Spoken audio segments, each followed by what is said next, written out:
Welcome to this session of Chat About Inclusive Education.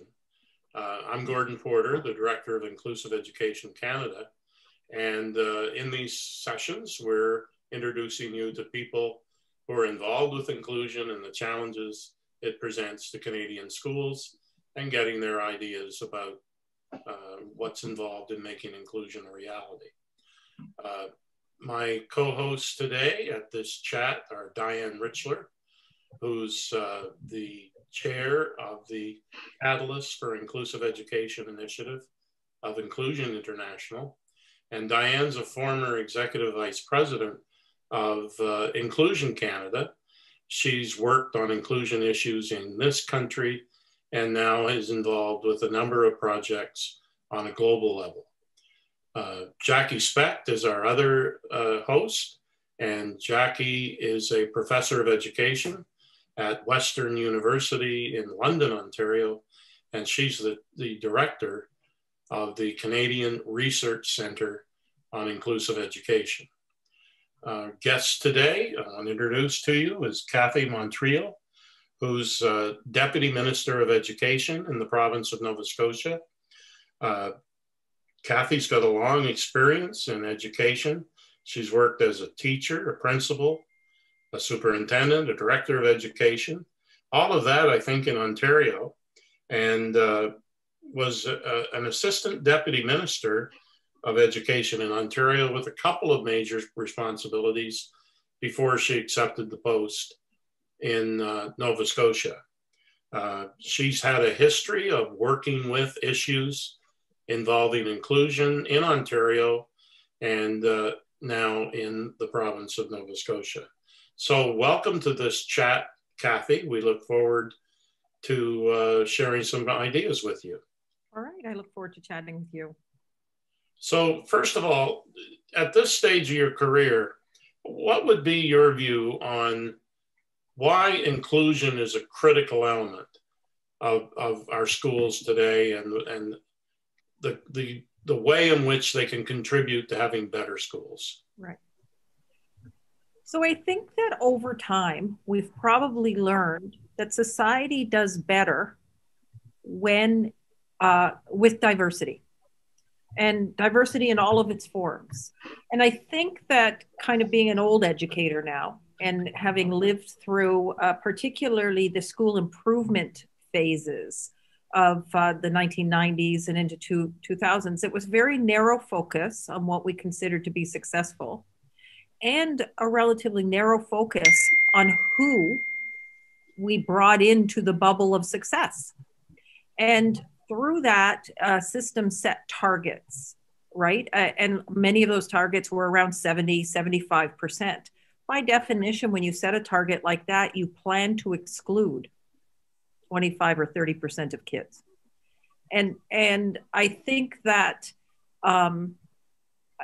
that as I learned and started to see what was working and what wasn't, and started to think more about it, I realized that in that 25 or 30%, there were people who we, and when I say we, I mean society, could benefit from, that we weren't giving the opportunity to grow themselves or to add value to the rest of us and to the rest of society. So along the route, I learned that all has to mean all, and that many times systems, schools had, when I talk to teachers, I say, you know, we all went through, and if I walk through enough schools now, I'll see posters and I'll see motivational charts, and I'll see them, and they'll say, we believe that all children can learn. And so unless we ask, are all children learning? And know that we can show evidence that they are and that we're bringing them along, we're not meeting those missions. And so I say they're no longer missions. They're no longer belief statements. They become T-shirt slogans. So I think as we've learned around some of the gifts that people of varying identities and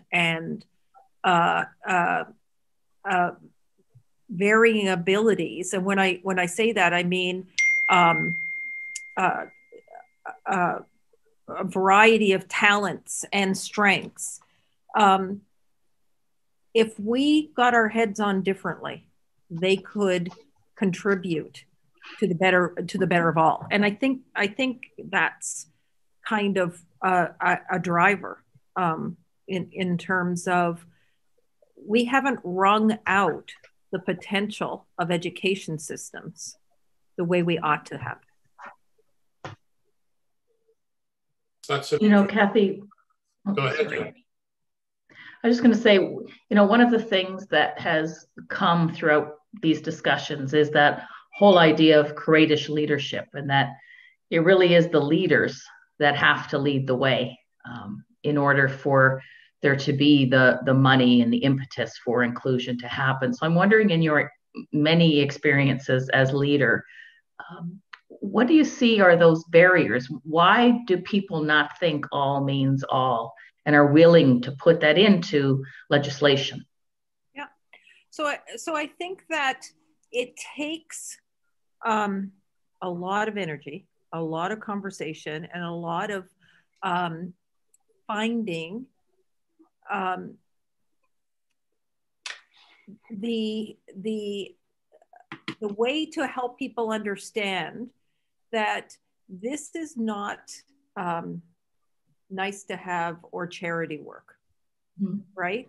And so that notion of what's in it for us, I don't think has been paid enough attention, right? So often, at least in my past, equity and inclusion has been an act of doing for those people instead of meeting our collective mission and responsibility. And so I think sometimes that's it. And if you look at it as a nice to do add-on and things get tough, then you take away or you cut back on those extras, right?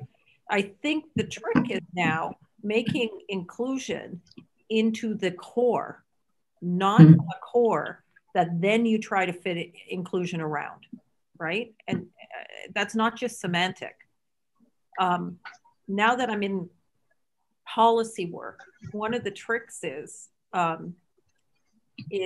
how do we change the way we work policy to embed the way we go about building policy so that inclusion is front end loaded. It becomes part of the normal policy development policy, for lack of a better word. And so we've been talking about that in the department, that as we start to implement the work, what are the key things that then we should systematize and put into policy so it doesn't matter who's sitting in the chair. It doesn't matter which political stripe. It becomes embedded into the public sector in terms of how we go about the policy work of the of the public sector, who's responsible for implementing any government's policies and directions. So we've been talking a lot in my department about, so how do we take those pieces, right? And put them into, and then teach the public sector, this is how we do the work, versus we do the work and now we need to think about inclusion. So I thought it was interesting that you started, one of your early comments today was about all meaning all. And, the whole focus on inclusive education really started with the challenge of including kids primarily with intellectual disabilities and then more broadly disabilities into education. A lot of systems now have adopted the concept of inclusion, and that means including everybody except kids with disabilities. So, a focus on gender, a focus on other identities, which you also referred to. You're now working in a province where I think you're trying to bring those things together. Yep. You used to work in a province where those things are actually quite separate. Yep. And I'm just wondering if you can comment on that at all. Like, how do we make sure that kids with disabilities aren't lost in a focus on inclusion? Yeah. So it's, I don't pretend to have this all figured out yet, right? We're still kind of working on this. So when we spent, and Gordon led the work, we spent over a year developing this policy. And part of it was looping back when one community said, whether it was a disability community or the Black community or the Mi'kmaq community or the gay community, said, we don't see ourselves, we're not hearing ourselves, or we're afraid that you will focus there to the exclusion of here, right? So we had to go back and then it took so long because not only did we hear them and go back and say, we had to go back to them and say, do we have it right now? Do we have it right now? So it was really a cyclical piece. When we look at, one of the things I believe in is letting disaggregated data drive. So when we look at disaggregated data, one of the things that we put into our policy was, if disaggregated data is showing a disparate effect, a negative effect, or an uneven effect, we will not debate whether or not we have a systemic issue, right? The disaggregated data takes the argument away, because if the disaggregated data is uneven, we have a problem, right? So that was one of the pieces that's been hard to hold on to, right? Because why? Because number one, well, first we went through a cultural phase where, and education systems that I've worked with in the past were there, and I haven't been in them in a while, so I don't know if they're still there. One of the things is there's this mass piece around, if we don't be transparent with the data, they won't know we have a problem, right? So part of it was just saying to everybody, oh, everybody knows we have a problem, right? Right? And if you share the data with communities, they'll help you change the data, right? They're invested in their kids. They're invested in ensuring that potential gets realized. So first of all, they know. And second of all, if you open your arms and open your data sets and open your doors, they'll come. But so give me an example. Sorry. Yeah. So one of the pieces that we're now undertaking is a conversation about disproportionality amongst kids with IPPs, right?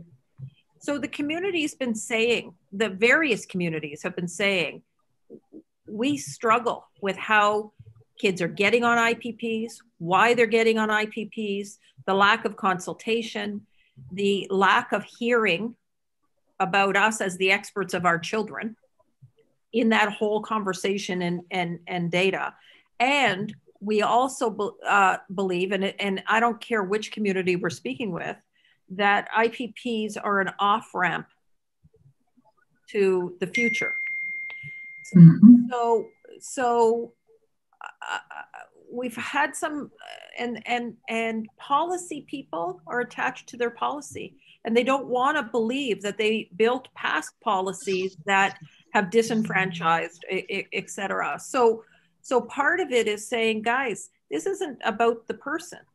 This is about the policy. But unless we recognize that the policy is wrong because of the way that it's disproportionately impacting people, and they know, then we won't change it.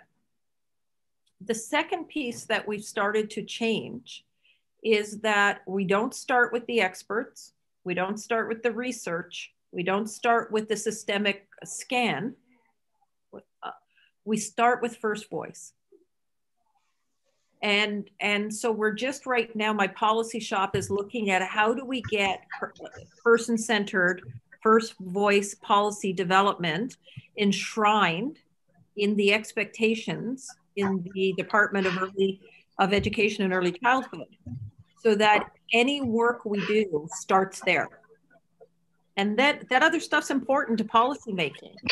That other stuff will leave out the people that we're trying to work on behalf of.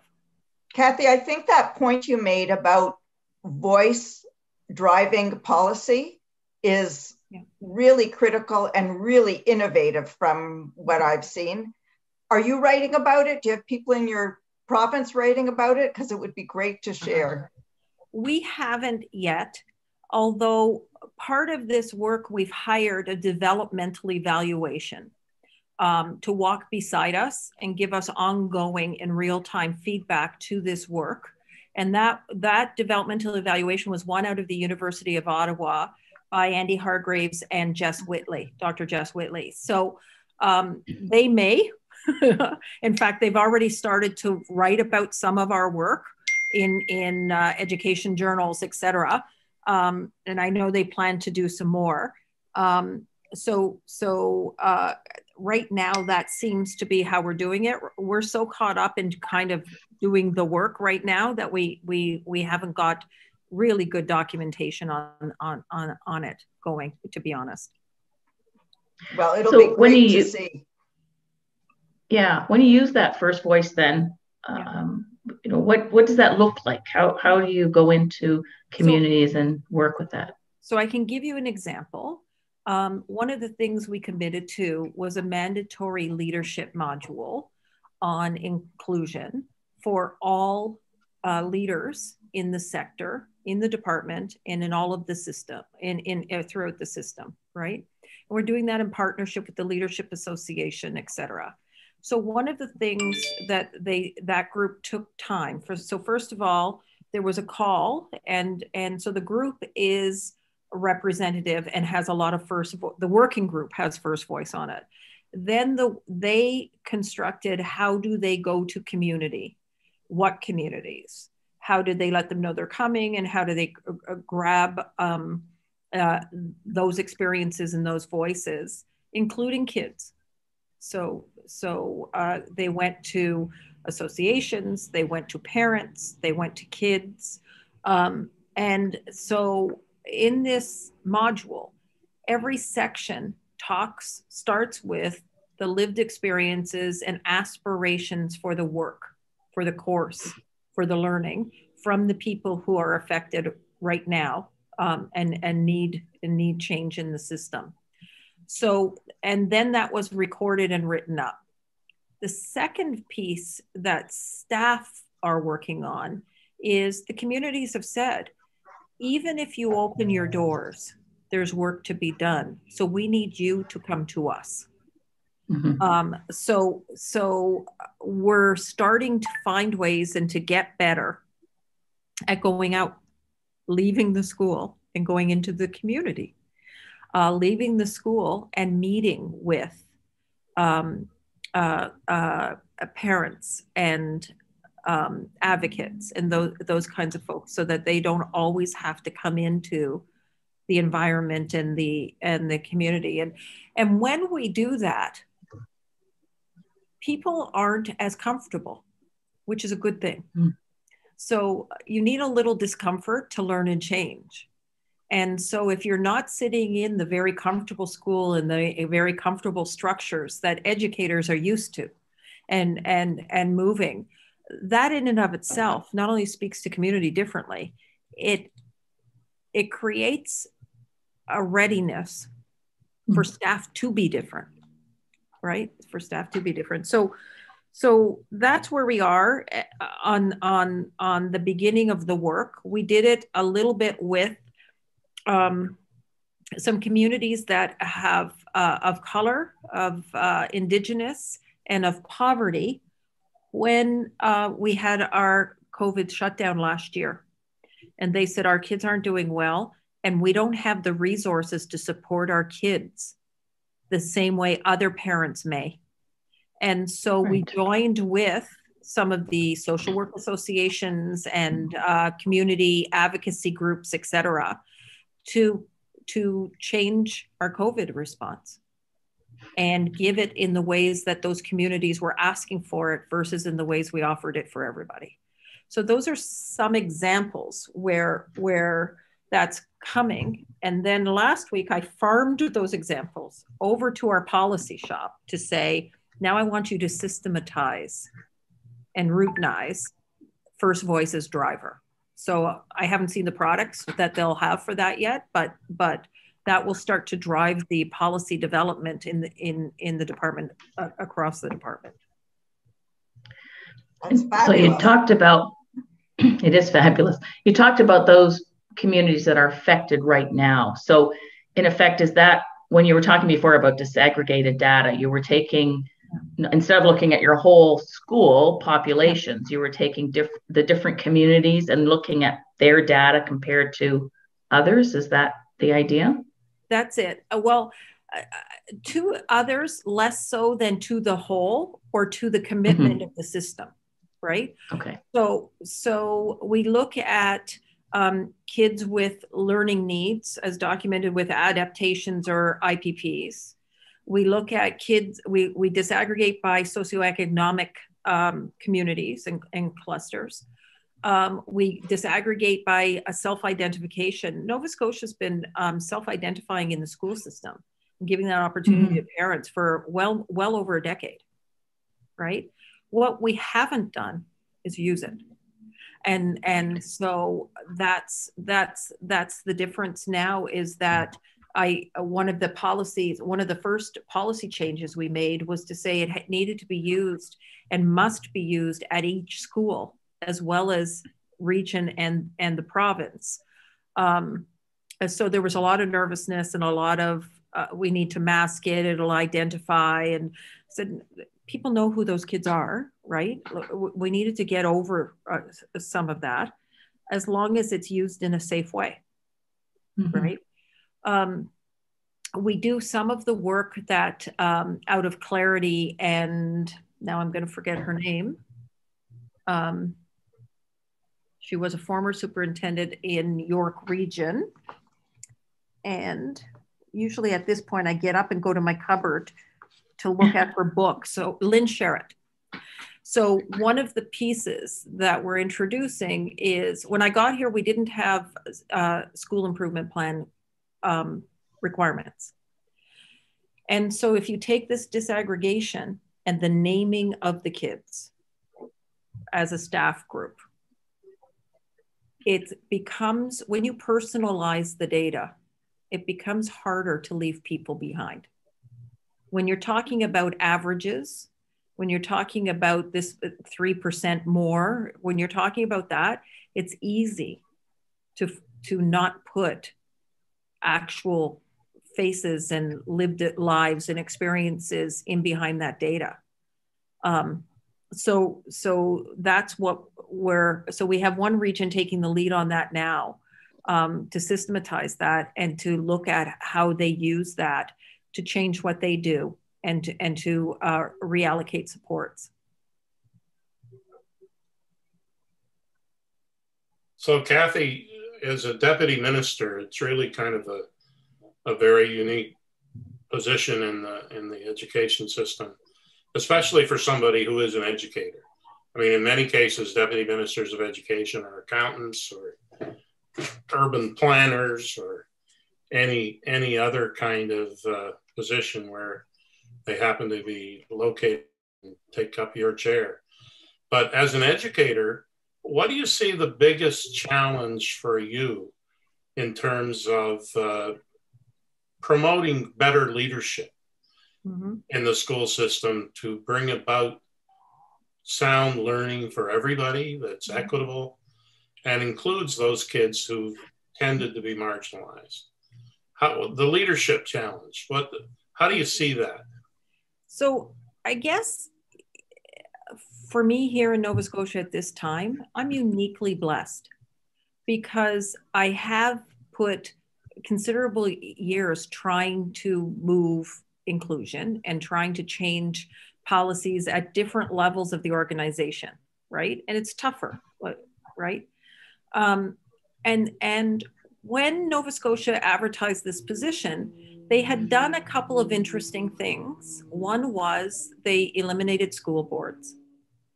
And so now, and I'm not talking about the good or the bad of school boards.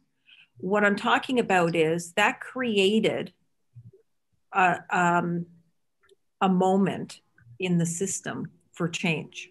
It created a readiness for change. And there weren't many systems that had done that. So again, it's a mixed blessing. We didn't really have another jurisdiction to say, so what did you do? We needed to figure it and figure it out together ourselves, right? So it allowed me as deputy to say to the regional leadership, we're now a leadership team. So we're going to do this together, right? So that I can then inculcate with, and there was a reason why when we did our policy, I said after the introduction, I wanted our guiding principles, because that's what we need to hold ourselves accountable to for the system, right? And because we did it in such a long kind of a cyclical way, by the time we launched this policy into the system, it was well known. And people are saying they're feeling hopeful for the first time in a long time that we'll actually get there this time, right?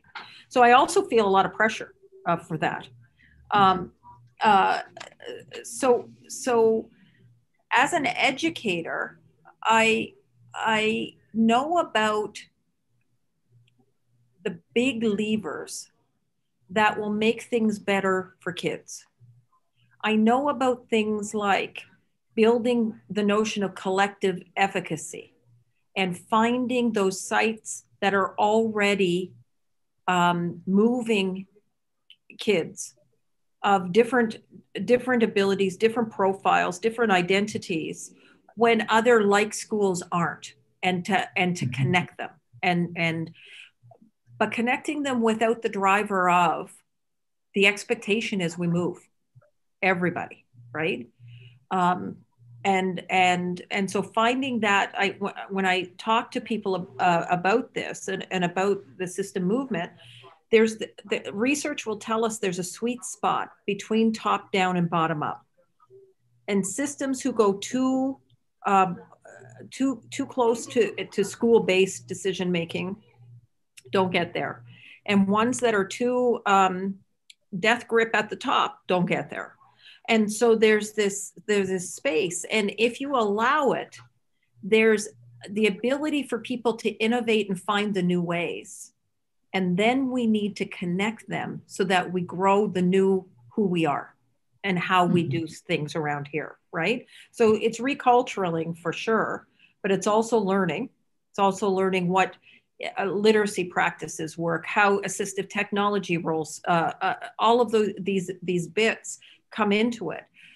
The biggest problem that I have often is not allowing these things to fragment off as isolated areas of focus or activity.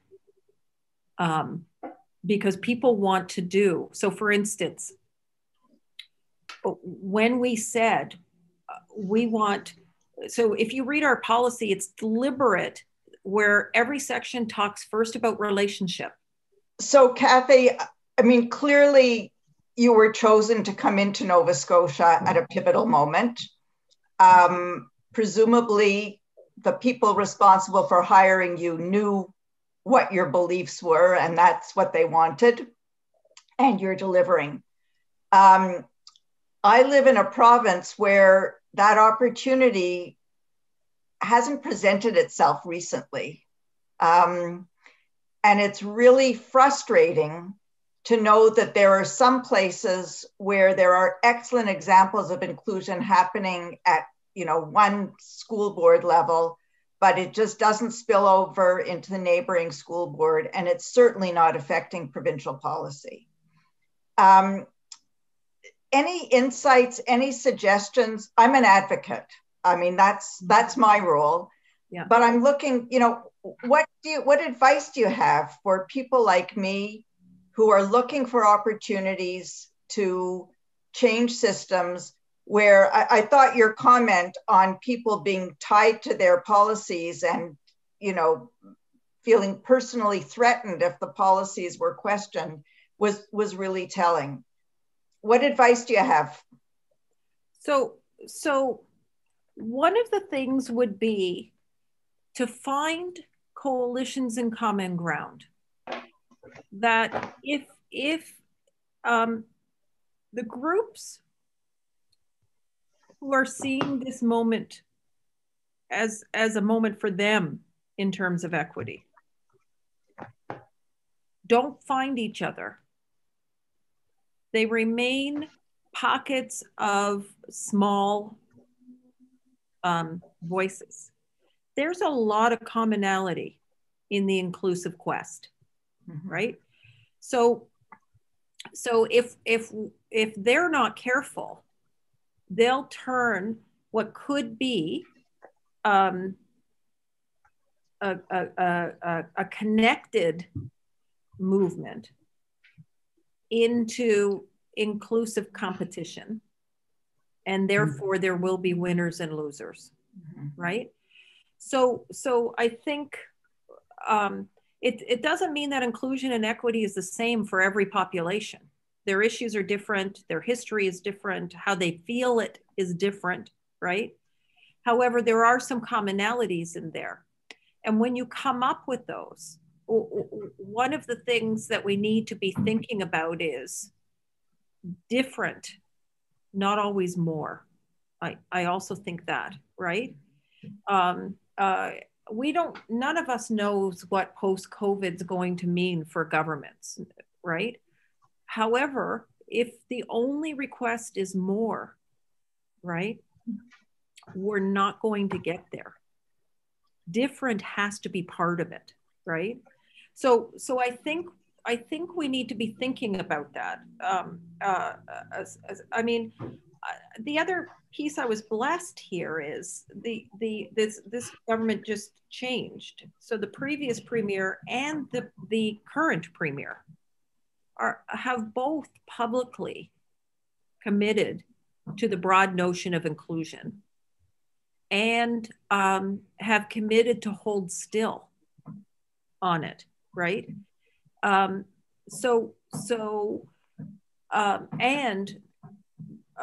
Both governments and the two governments got successively stronger on their commitment to improving for the citizen as the driver versus what the government wants to achieve as the driver, right? So it's a bit of a different direction,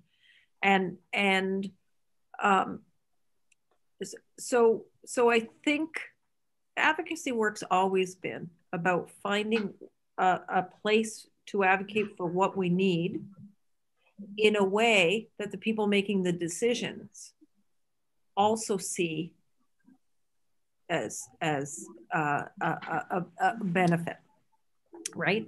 And they may not align just so. You don't need alignment. You just need a little bit of overlap.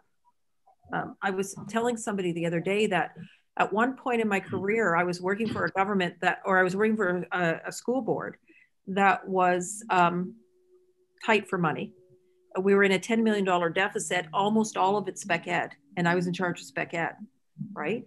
And not only was I hurting at the time, so were social agencies, right? We were all tight, we were all struggling, we were all trying to figure it out. I pulled together a conference of everybody that delivered, who would come. It was an open invite, who would come to look at what I called the conference playing in the gray area, playing in the gray zone.